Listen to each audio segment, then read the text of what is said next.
بص، هو انا اللي هقوله ده عارف ان انا بخبط، وعارف ان كل الناس في القاهره هيزعلوا مني جدا، بس حق الله بيقول ان مفيش مطعم في القاهره بيعرف يعمل اكله سمك حلوه زي هنا في اسكندريه، وعلشان كده كل الناس بيجوا من هناك لهنا علشان ياكلوا اكله سمك حلو. منطقي جدا. عشان كده الحل الوحيد ان مطعم من عندنا في اسكندريه يروح هناك في القاهره. وده بالظبط اللي دكان سمك نقل لك تجربه السمك اللي بتروح لها مخصوص اسكندريه وجابها لك لحد عندك في القاهره. بتنقي السمك اللي انت عايزه وكل الانواع كأنك في البحر معاك، وكالعاده بتختار طريقه التسويه بتاعت كل حاجه، شوربه، طاجن، صينيه، بتر فلاي، مقلي، اللي انت عايزه. فقعده حرفيا ما شفتش اشيك من كده. سخنت اول حاجه بشوربه السي فود اللي كانت بالكريمه وفيها كل خيارات ربنا من البحر. كانت رهيبه يا جدعان، حلوه قوي قوي قوي. البتر فلاي، ده الجمبري بصوص الزبده والبتر فلاي، يا لهوي. في الليفل التاني في الطاوج، فعايزك تسخن وتستعد ويلا على اول حاجه. طاجن الساعات ده معلم، طاجن وايت صوص اخد جبنه موتزاريلا، جمبري مشوي، جندوفلي، بطارخ، ومن جوه في بطارخ وفي جمبري في كل ده.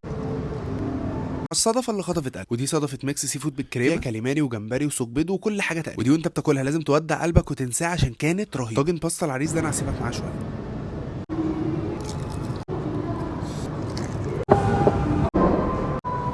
يا لهوي على المنظر. سمكه دينيس بالبطاطس، صينيه دينيس بالبطاطس بالكريمه. بص المنظر، وحدتين سوق بيض. بص، نصيحه مني ليك، لازم تطلب البقلاوه بالايس كريم المستكه اللي بصوص البيستاشيو. لازم نحبس.